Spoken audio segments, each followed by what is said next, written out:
Hi everyone, this is Bhumika. Welcome or welcome back to my channel. So as you have read on the thumbnail that this is day 1 of the 75 days of our journey to SSC CGL 2024, and we are starting with polity, and this is the most important topic of the political science, that is schedules of constitution. किसी ना किसी shift में कहीं ना कहीं आपको एक question यहाँ से मिल ही जाता है।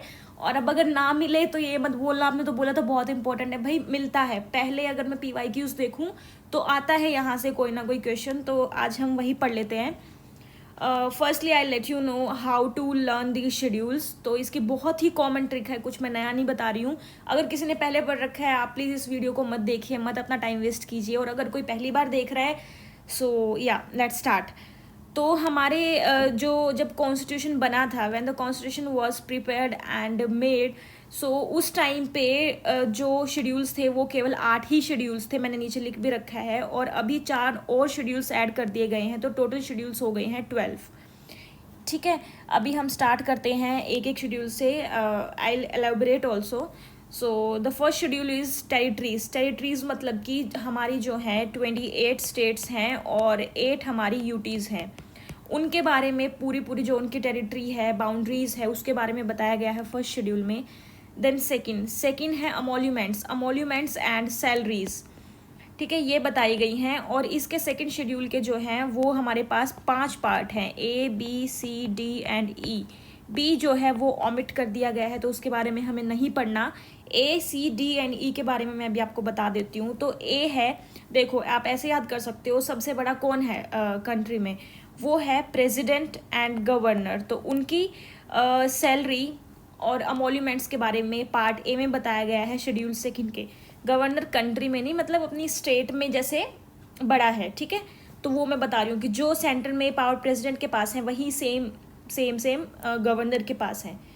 तो इसलिए मैंने बोला कि कौन बड़ा है, ऐसे याद रख सकते हैं। उसके बाद है सी में हमने जो सैलरीज और अमोल्यूमेंट्स आएंगी वो आएंगी speaker and deputy speaker of Lok Sabha, Rajya Sabha and state legislative assemblies और काउंसिल्स। देन डी में हमारी आती हैं जो हाई कोर्ट और सुप्रीम कोर्ट है उनके जजेस के। और उसके बाद है ई में हमारी आती है कैग। चलो मुझे बताओ कि कैग का मेंशन कौन से आर्टिकल में है और इसके फुल फॉर्म क्या है, दोनों चीज़ें मुझे बताना आप कमेंट सेक्शन में। Then coming to the third schedule में आती है अफर्मेशन एंड ओथ्स। इसका मतलब क्या है कि जैसे कि MLAs होते हैं, मिनिस्टर्स होते हैं, जजेस होते हैं, वो कैसे ओथ्स लेते हैं, अफर्मेशंस होती हैं, उसकी जो भी फॉर्म्स होती है ना, जैसे forms of oaths and affirmations, उसके बारे में लिखा गया है शेड्यूल 3 में। Then 4 Rajya Sabha seats.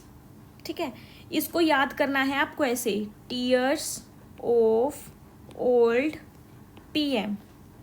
ठीक है, फोर्थ है आपका आर मीन्स राज्यसभा सीट्स मतलब जो हमारी यूटीज़ हैं और स्टेट्स हैं वो एलोकेशन कितनी सीट्स हैं उनकी राज्यसभा में, उसके बारे में बताया गया है फोर्थ शेड्यूल में। देन फिफ्थ है शेड्यूल्ड एरियाज एंड ट्राइब्स, मतलब कि जो एडमिनिस्ट्रेशन और कंट्रोल है शेड्यूल्ड एरियाज का, शेड्यूल्ड ट्राइब्स का, उसके बारे में बताया गया है फिफ्थ में। देन सिक्स्थ में है अदर शेड्यूल्ड एरियाज, मतलब कि इसका अदर क्यों लिखा है यहाँ पे, क्योंकि जो नॉर्थ ईस्टर्न स्टेट्स हैं ना, उनके जो शेड्यूल्ड एरियाज हैं, उनके जो ट्राइबल एरियाज हैं, उसके बारे में उसका जो है वो शेड्यूल 6 में बताया गया है। देन 7 है फेडरल प्रोविजंस का मतलब है कि जो यूनियन और स्टेट के बीच में जो पावर का डिस्ट्रीब्यूशन है ना, मतलब कौन सी चीज़ की पावर, किसी की तो सेंटर के पास होती है, किसी की स्टेट के पास होती है, तो कौन सी पावर किसके पास है उसका डिस्ट्रीब्यूशन किया गया है शेड्यूल 7 में। जैसे कि आप लोग पढ़ेंगे यूनियन लिस्ट के बारे में, स्टेट लिस्ट के बारे में और कॉन्करेंट लिस्ट के बारे में, तो उन सब के बारे में बताया गया है शेड्यूल 7 में। देन आता है शेड्यूल 8। तो ये है ऑफिशियल लैंग्वेजेस जो मेंशन है कॉन्स्टिट्यूशन में शेड्यूल 8 में, वो है 22। मैंने नीचे लिखी भी हुई है लैंग्वेजेस इन 8th शेड्यूल। तो ये सारी लैंग्वेजेस हैं, तो आपको इनको याद नहीं करने बैठना कि बैठ जाओ और याद कर रहे हो, नहीं। जैसे जैसे आप रिवीजन करोगे, रोज़ पढ़ोगे, आपके सबकॉन्शियस माइंड में वो ऑटोमेटिकली फिट हो जाएगी। और आप एग्जाम में आता है बहुत बार कि 4-5 दे देंगे और बोलेंगे कि इनमें से कौन सी 8 शेड्यूल में है, कौन सी नहीं है। तो हमें अकॉर्डिंगली टिक करना होता है। तो जब वो आपके माइंड में फिट हो जाएगी ना, आप कर दोगे, ऐसे याद नहीं करना है हर चीज़ को। देन है schedule 9 land reforms. Land reforms का मतलब है कि कुछ जो एक्ट्स या फिर रेगुलेशंस हैं लैंड रिफॉर्म से रिलेटेड, उनके बारे में बताया गया है 9 शेड्यूल में। Then 10th defection, anti defection law, सुना होगा आपने, है ना।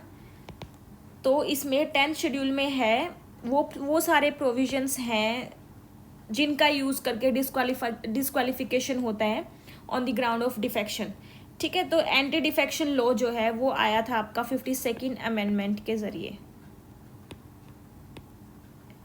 उसके बाद है 11th schedule, that is panchayat. Panchayat का मतलब क्या है कि पंचायत के पास क्या पावर है, क्या उसकी अथॉरिटी है, क्या रिस्पॉन्सिबिलिटीज़ हैं उनकी, उन सब के बारे में लिखा गया है 11th शेड्यूल में। और टोटल जो सब्जेक्ट्स हैं जिन जिन के बारे में, जिन जिन की पावर, अथॉरिटी या रिस्पॉन्सिबिलिटीज़ के बारे में बात की गई है, पंचायत के पास है 29 सब्जेक्ट्स। और इस शेड्यूल को ऐड किया गया है 73rd अमेंडमेंट के ज़रिए। देन आता है 12th, तो वही जो पावर, अथॉरिटी और रिस्पॉन्सिबिलिटीज़ हैं म्यूनिसिपैलिटीज़ की, जिनके पास 18 सब्जेक्ट्स हैं, उसको ऐड किया गया है 74th अमेंडमेंट में, और उसका ही जिक्र है 12th शेड्यूल में। तो ये सारे हमारे शेड्यूल्स थे। आई होप मैंने कुछ तो हेल्प की है आपकी, कुछ तो नया बताया होगा। और आप बार बार देख सकते हैं इस वीडियो को, अपने खुद के नोट्स बना सकते हैं, या फिर इसका भी स्क्रीनशॉट ले सकते हैं जो प्रेजेंटली स्क्रीन पे है, और आप यहाँ से अपनी फिर रिवीजन भी कर सकते हैं। सो बताइएगा अगर कोई आपको कमी लगी हो, या फिर मैंने कुछ गलत बताया हो, या फिर आपको कुछ और एडिशन करना हो जो सबके लिए यूज़फुल हो, तो आप कमेंट सेक्शन में उसको नीचे लिख दीजिएगा। And yeah, all the best and thank you so much for watching this video. I'll come with day 2 of 75 days tomorrow. Thank you.